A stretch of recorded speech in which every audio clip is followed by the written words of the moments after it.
এই ভিডিওটি শুধুমাত্র তোমাদের বিনোদন আর মনোরঞ্জন করার জন্য আর কিছু ভিউজ পাওয়ার জন্য। সো এই ভিডিওটিকে সিরিয়াসলি নিয়ে গালাগালি করার কিছু নেই। আর তোমার যদি মন দুর্বল হয় তাহলে এই ভিডিও থেকে 10 হাত দূরে থাকো।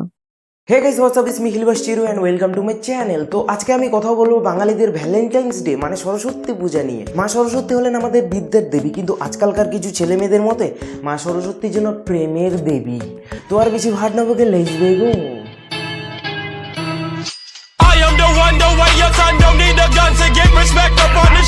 সরস্বতী পূজা সাধারণত স্কুল কলেজে ক্লাবে বা পাড়ায় করা হয়, কিন্তু আজকালকার কিছু প্রেমিক প্রেমিকাদের মতে সরস্বতী পূজা যেন পার্কের ঝোপে ঝাড়ে আর জঙ্গলে করা হয়। রনে বনে জলে জঙ্গলে যেদিকেই তাকাইবে সরস্বতী পূজার দিন শুধু প্রেমিক প্রেমিকাদের দেখা পাইবে। তো সবার প্রথমে কথা বলি এই প্রেমিক প্রেমিকাদের নিয়ে। প্রথমত সুযোগ সন্ধানী প্রেমিক প্রেমিকা, এরা সারা বছর ধরে শুধু একটা সুযোগের অপেক্ষায় থাকে। এরা মা সরস্বতীর কাছে বিদ্যা প্রার্থনা করে না, প্রার্থনা করে একটা সুযোগের জন্য। হে মা সরস্বতী, এবার তো একটা সুযোগ করে দাও প্লিজ, তাহলে পরের বার থেকে আমি উপোস থেকে তোমার অঞ্জলি দেব।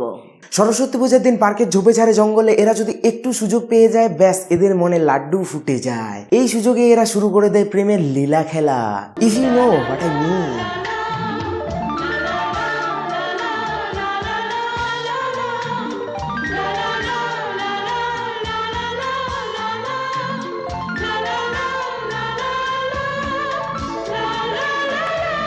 দ্বিতীয়ত নির্লজ্জ প্রেমিক প্রেমিকা, এদের লজ্জা শরম বলে তো কিছুই নেই। নির্জন পার্কই হোক বা লোকালয়ে এদের কাজকর্ম এরা ঠিকই চালিয়ে যাবে, এমনকি এরা কাজ চালাতে চালাতে সেলফিও তোলে। তৃতীয়ত লাজুক প্রেমিক প্রেমিকা, লজ্জায় যেন এদের মাথা কাটা যায়। এরা তো সরস্বতী পূজার দিন পাড়ার এগুলি থেকে ওগুলি, এ পার্ক থেকে ওর পার্ক ঘুরে বেড়ায়। এইভাবে কিছু করি, তারপরেই ভাবে না ওই লোকটা মনে হয় দেখছে অন্য জায়গায়। এই করে করেই এদের সারাদিন কেটে যায়, এদের দ্বারা কিচ্ছু হয় না। এদেরকে যদি নির্জন শ্মশানেও পাঠানো হয় সেখানেও গিয়ে বলবে এই না ওই ভূতটা মনে হয় দেখছে অন্য জায়গায়। তো এবার কথা বলি লোক দেখানো প্রেমিক প্রেমিকাদের নিয়ে। এদের কাজই হলো প্রেম করছে সেটা লোককে দেখিয়ে ঝাড় জ্বালানো। প্রেম করে যেন এরা ছিঁড়ে ফেলেছে, এদের নেকামি দেখলে মরে যায়। এইসব ক্যাটাগরির প্রেমিক প্রেমিকারা একে অপরের হাত ধরে, ঘাড় ধরে, এমনকি ঠ্যাং ধরে লোক দেখিয়ে ঘুরে বেড়ায়। পারলে যেন এরা প্রেমিক বা প্রেমিকাকে ঘাড়ে করে তুলে নিয়ে ঘুরে বেড়ায়। নেকামির শেষ নাই ভাই। তো যাই হোক, এবার কথা বলি সিঙ্গেল মামন আর মামনিদের নিয়ে। সবার প্রথমে কথা বলি মামনিদের নিয়ে। কিছু কিছু নেকু মামনি আছে যাদের জন্মই হয়েছে নেকামি করার জন্য। সরস্বতী পুজোর দিন পুজোর থেকে এদের বেশি চিন্তা থাকে মেকআপ আর কি পরবে সেটা নিয়ে। সরস্বতী পূজা মানে যেন এদের কাছে সাজুগুজু করে সেটা সবাইকে দেখিয়ে বেড়ানো।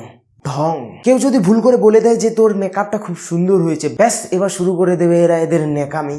জানিস এই মেকআপটা করতে আমার 4 ঘন্টা সময় লেগেছে, 4 ঘন্টা। সকাল 6টায় উঠে আমি মেকআপ করা শুরু করেছি। এই যে শাড়িটা পরেছি, এই শাড়িটা পরতে আমার 1 ঘন্টা সময় লেগেছে। একটু স্টাইল করে পরেছি তো তাই। ঢং। আবার যেসব নেকু মামুনি শাড়ি পরতে জানে না তারাও নেকামি মারায়। এই জানিস এই সরস্বতী পূজায় আমি শাড়ি টাড়ি পরবো না।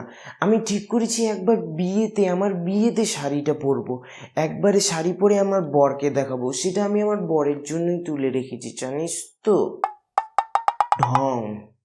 আবার কিছু কিছু নেকু ঝিঙ্কু মামনি আছে যারা নিজেদের বিশ্ব সুন্দরী ভাবে, এ বিষয়ে কোনো সন্দেহ নেই। এরা স্কুল কলেজে পার্কে পুজো মণ্ডপে শুধু অন্য মেয়েদের প্রতি নজর দেয়, দেখে যে তার থেকে বেশি সুন্দরী এখানে নেই। তো ওই মেয়েটার শাড়িটা ভালো কিন্তু মেকআপটা বিচ্ছিরি।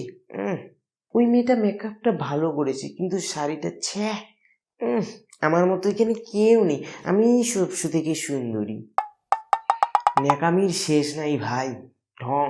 এইসব ঢং করে করেই এরা সরস্বতী পূজার দিনটা কাটিয়ে দেয়। আবার কিছু কিছু মামনি আছে যাদের কাজই হলো পার্কে স্কুল কলেজে ঘুরে ঘুরে ছেলেদের দেখানো। কোনো ছেলে যদি ভালোভাবে একটু এদের দিকে তাকায় তাহলে এরা শুরু করে দেয় এবার নেকাপনা। এই দেখ দেখ দেখ ওই ছেলেটা আমার দিকে তাকাচ্ছে, মনে হয় ক্রাশ খেয়েছে। এই দেখ ওই ছেলেটা মনে হয় গিয়ে একবারও আমার দিকে তাকাচ্ছে না। কি বাজে ছেলে রে বাবা, একবারও আমার দিকে তাকাচ্ছে না, অন্ধ নাকি? নেকামির শেষ নাই। এদের মধ্যে সব ছেলেদের মেয়েদের দিকে তাকানো ছাড়া যেন আর কোনো কাজ নেই। আর ধিনচাক পূজার বোন মানে সেলফি মামনিদের নিয়ে আর কথা বলছি না, এরা তো চোখ মুখ কান ঠোঁট নাক সবকিছু বাকিয়ে টেরিয়ে সেলফি নিয়েই যাবে। তো যাই হোক, এবার আসি সিঙ্গেল মামনদের কোথায়। কিছু কিছু সিঙ্গেল ছেলে আছে যারা দুর্গাপূজা, কালী পূজা আর সরস্বতী পূজা যাই হোক না কেন এরা শুধু গার্লফ্রেন্ডের জন্য হাহাকার করে। সরস্বতী পূজায় অন্যের গার্লফ্রেন্ড দেখে যেন কষ্টে এদের বুক ফেটে যায়। বন্ধু বান্ধবী যাকেই পায় তাকেই বলে ভাই প্লিজ একটা গার্লফ্রেন্ড জোগাড় করে দে, ভাই প্লিজ একটা গার্লফ্রেন্ড জোগাড় করে দে, ভাই প্লিজ একটা গার্লফ্রেন্ড জোগাড় করে দে। ঢং। এরা মা সরস্বতীর কাছে এই বলে প্রার্থনা করে, একটা গার্লফ্রেন্ড দাও মা, ঘুরে আসি। এইসব দেখার পর মা সরস্বতীও বলবে, আমি ভুল করে অন্য গ্রহে চলে আসিনি তো। আবার কিছু কিছু ছেলে আছে যারা সরস্বতী পূজাকে মামুনি দেখার উৎসব বলে মনে করে। এদের দেখা মেলে গার্লস স্কুলের সামনে বা যেখানে মেয়েদের ভিড় বেশি সেই সব জায়গায় এরা উকি মারে, আর কোনো মামুনিকে দেখলেই বলে, ইস কি মাল যাচ্ছে গো। খেয়ে দিয়ে কপালে কাজ না থাকলে যা হয় আর কি। আরেক দল ছেলে আছে যাদের কাজই হলো ঝাড়ি মারা। এরা রাস্তায় যাকেই দেখতে পাবে, সিঙ্গেল থেকে শুরু করে মিঙ্গেল মামুনি সবাইকেই এরা ঝাড়ি মারবে। আবার এরা পার্কেও যায় অন্যরা কি করছে সেটা দেখার জন্য, অন্যের সুখে নিজের সুখ খোঁজে আর কি। আর সবশেষে তো আছে লিজেন্ড মাতাল ছেলেদের দল। এদের নিয়ে নতুন করে বলার কিছুই নেই, এদের তো পূজা হলেই হলো, সে দুর্গা পূজায় হোক, কালী পূজায় হোক, গণেশ পূজায় হোক, লক্ষ্মী পূজায় হোক, বা আবার সরস্বতী পূজায়, এরা মাল খাবেই। কেউ কেউ মাল খেয়ে রাস্তায় মাতলামি করে বেড়াবে, আর কেউ কেউ মাল খেয়ে উল্টে পড়ে থাকবে। এই তো এদের জীবন। এই তো জীবন, যাক না যেদিকে যেতে চায় প্রাণ, পেয়ারা চালাও ফোয়ারা, জিনসেরি শ্যাম্পেন রাম। তো বন্ধুরা, আজকের ভিডিও এ পর্যন্ত। তবে ভিডিও শেষ করার আগে মিঙ্গেল আর সিঙ্গেলদের জন্য একটা ফ্রি টিপস। মিঙ্গেলরা যা করবে করো, কিন্তু একটু সাবধানে, কেস খেও না। আর সিঙ্গেলরা মেয়েদের ঝাড়ি মারবে মারো, কিন্তু একটু ভালোবেসে।